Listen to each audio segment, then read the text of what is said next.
My husband is a perfect match to save my nephew's life with a kidney donation, but he is refusing to do it. The reason? My nephew is biologically his son, and he believes telling a 10-year-old boy that his uncle is actually his father right before major surgery is a cruelty that no one is considering. Now, our family is imploding. My sister looks at me with the eyes of a stranger, and I'm caught in the middle of a nightmare where every choice feels like a betrayal. It started, as most of life's cataclysms do, on a perfectly ordinary Tuesday. I was mediating a particularly nasty divorce involving a prized collection of antique garden gnomes when my phone buzzed with a call from my sister, Laura. I ignored it. Laura never called in the middle of the day unless it was an emergency, and I was deep in the trenches of gnome warfare. When it buzzed a second and then a third time, a cold dread washed over me. I excused myself, my heart hammering against my ribs. Maria. She sobbed into the phone, her voice so tight with panic I could barely understand her. It's Leo. We're at the children's hospital. His kidneys they are failing. The world tilted on its axis. Leo, my bright, funny, Lego-obsessed nephew, was the center of Laura's universe and a significant, brilliant star in mine and Ben's. He was all wide-eyed wonder and terrible jokes, the kid who could spend hours explaining the intricacies of Minecraft in excruciating detail. The thought of him, so full of life, being seriously ill was incomprehensible. Ben and I rushed to the hospital. We found Laura and her husband, Mark, in a sterile family waiting room, their faces pale and etched with a fear I had never seen before. Laura flew into my arms, her body trembling. Mark, a kind and steady man who had been a rock for my sister, just stared blankly at the wall, running his hands through his hair. The doctors were blunt. Leo had a rare genetic condition that had gone undetected and had aggressively attacked his kidneys. He was in acute renal failure. Dialysis would keep him alive for now, but he needed a transplant. Urgently. The search for a donor began immediately. Laura and Mark were tested first, their hope palpable. It was crushed a few days later. Neither of them was a match. The news was a physical blow. Laura called me, her voice hollow. They said it's not common, she whispered, for both parents to be incompatible. It's just bad luck.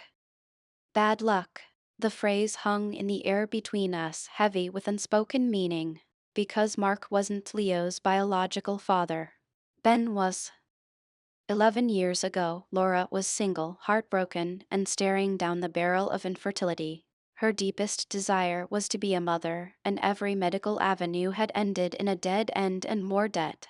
I watched my vibrant, younger sister shrink into a ghost of herself. One night, after another failed IVF cycle, she sat in my kitchen, weeping, and confessed she was considering the sperm bank. Ben found her there. He sat down, made her a cup of tea, and listened. Ben is a quiet man, a man of deep thoughts and few words. He's an architect, and his personality reflects it, methodical, precise, and built on a foundation of solid principles. He listened to her pain, her fears about an anonymous donor, about the unknowns. Then, he made an offer that would change all of our lives. I'll do it, he said, his voice calm and even. I can help you, Laura. But there have to be rules. I will be the uncle. Just the uncle. This can never, ever come out. The child deserves a life free from that kind of confusion. We make this agreement, all three of us, and we lock it away. Forever. It felt like a perfect solution at the time. A selfless act of love. We drew up a legal agreement with a lawyer, formalizing everything. Ben's donation was a gift, with no parental rights or responsibilities attached. He would be Uncle Ben, the man who brought the best birthday presents and helped with impossible Lego sets. When Laura met and married Mark a year later, he was fully aware of the situation and gratefully stepped into the role of Leo's father in every way that mattered. And for 10 years it worked. The secret was buried so deep, we sometimes forgot it was there. Until now. With Laura and Mark ruled out, the transplant coordinator started talking about the National Registry, about the years-long wait lists. The desperation in my sister's eyes was a physical thing. Maria, she said, grabbing my arm as we stood in the hospital corridor, Ben has to get tested. He has to. I knew this was coming. I had felt it in my bones from the moment they said transplant. Laura, you know how he feels about the agreement. The agreement? She hissed, her voice sharp with disbelief. The agreement didn't account for my son dying. This isn't about roles or secrets anymore. This is about his life. Please, Maria, just ask him. I did. That night, sitting in our dimly lit living room, the silence felt heavy, suffocating. Ben listened, his jaw tight, his gaze fixed on the unlit fireplace. I'll get tested, he said finally, his voice flat. A wave of relief washed over me. It was so immediate, so potent, that I almost missed the cold dread that followed. Ben wasn't agreeing out of a change of heart. He was agreeing because it was the logical first step, and to refuse the test itself would be needlessly cruel. He was following a process. The call came a week later. I was at home, trying to work, but my focus was shot. I just stared at spreadsheets, the numbers blurring into meaningless squiggles. My phone rang, displaying the hospital's number. It was the transplant coordinator. She sounded cheerful. Clinically cheerful. I have some wonderful news, Maria, she said. Ben is a perfect match. It's quite rare, a 6-antigen match. It couldn't be better. I thanked her, my hand shaking as I hung up. For a single, fleeting moment, I felt a surge of pure joy. Leo was going to be okay. Ben would donate, my nephew would get a new kidney, and this nightmare would be over. Then Ben came home. I told him the news, my voice brimming with a desperate optimism I didn't truly feel. He stood in the entryway, his keys still in his hand, and his face was like stone. He didn't look relieved. He looked burdened. I can't do it, Maria, he said, his voice quiet but absolute. The floor fell out from under me. What? What do you mean you can't do it? Ben, he's a perfect match. This is the miracle we were praying for. It's not the surgery, he said, finally looking at me, his eyes filled with a deep, aching pain. You know I'd go through that in a heartbeat. But we can't do this. Why? I whispered, though I already knew the answer. Think about it, Maria. Really think about it. How do we explain this?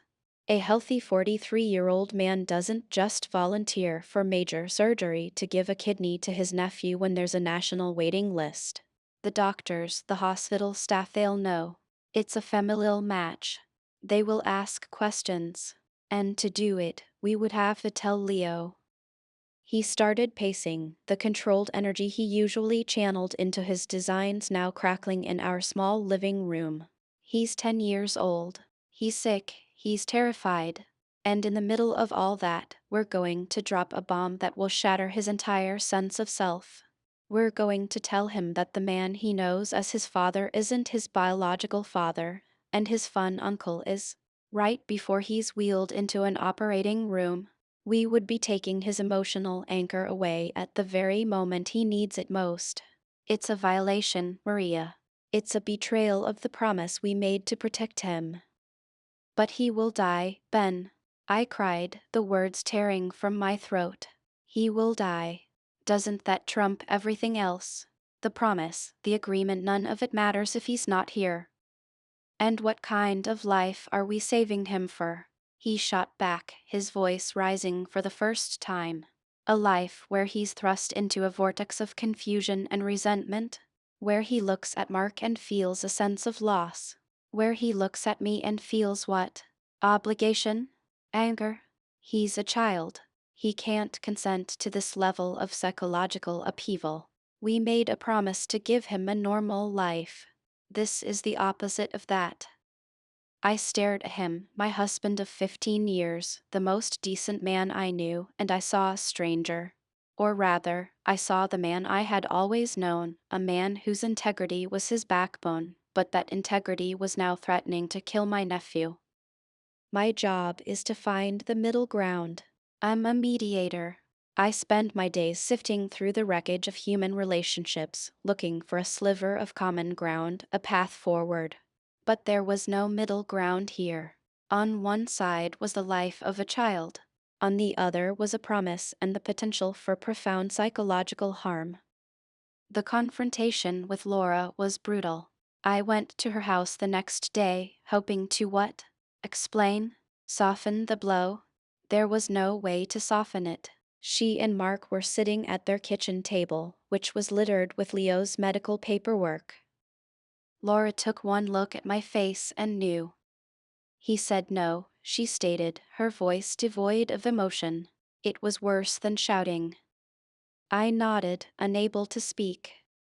Why? Mark asked, his voice gentle but firm. Maria, we don't understand.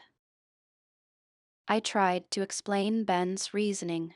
I talked about the psychological impact, the shock to Leo's system, the violation of the agreement.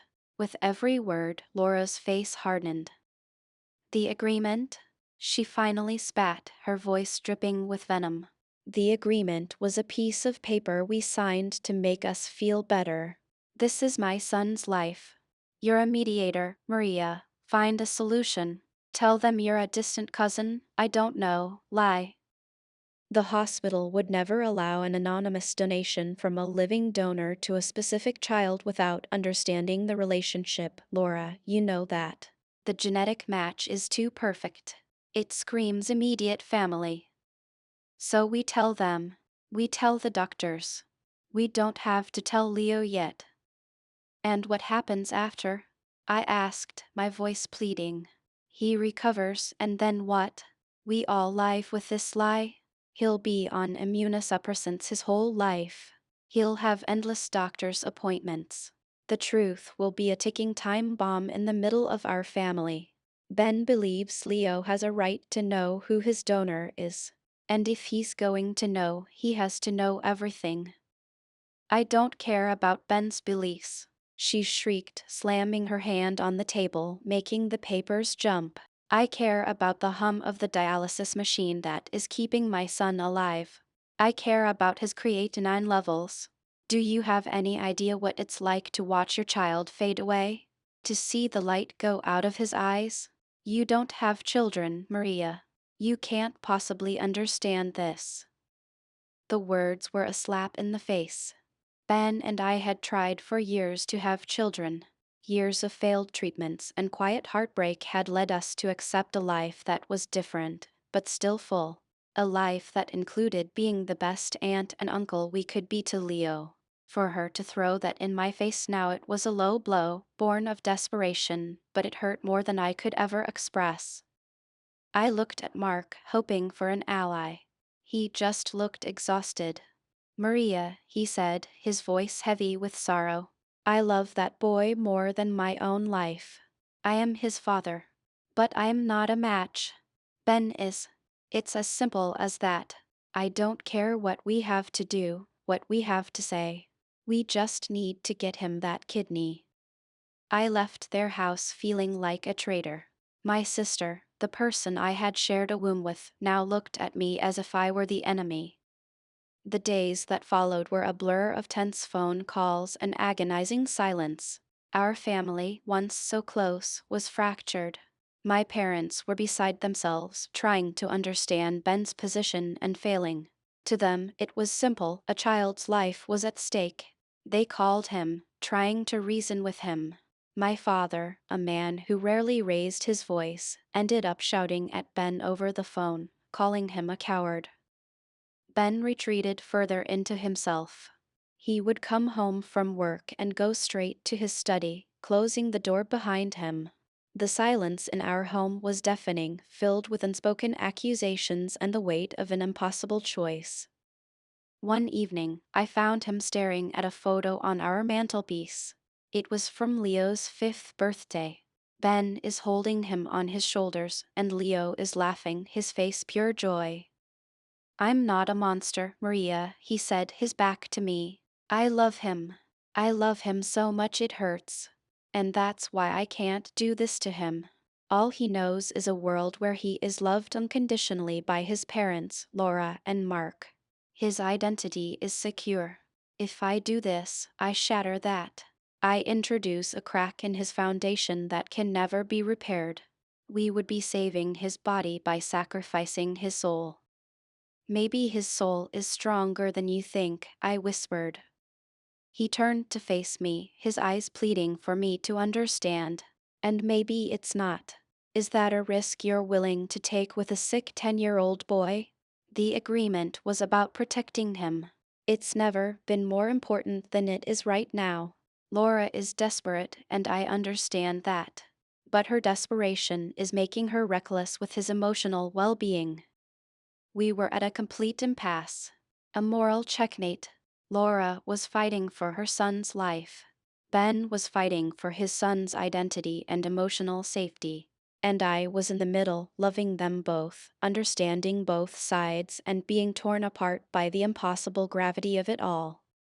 The breaking point came last weekend. Laura demanded we all meet. She couldn't do it over the phone anymore. We met at my house, a place that had always been neutral territory, the site of countless happy family dinners. Now it felt like a demilitarized zone. Laura looked like she hadn't slept in weeks. There were dark circles under her eyes, and she had lost weight. She wasted no time on pleasantries. Leo's numbers are getting worse, she said, her voice trembling but firm. The doctors want to schedule the transplant. They have put him on the priority national list, but it could still be months, even a year. He doesn't have that long. I am not asking you anymore, Ben. I am begging you. I will get on my knees and beg you to save my son's life. Ben just shook his head, his face a mask of misery. Laura, please don't do this. Do what? Fight for my child, she cried, her voice cracking. What would you do if it were your son? The irony of the question hung in the air, thick and poisonous. He is my son, Ben said, his voice barely a whisper. Biologically, he is my son, and my first and only duty as his biological father, under our agreement, is to protect him from this very truth. I am doing what I believe is right for him, not what is easy for us.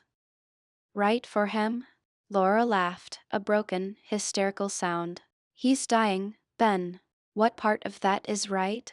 You're standing here, a perfect match, his only hope, talking about principles and promises while he's hooked up to a machine that keeps him alive. You are sentencing him to death.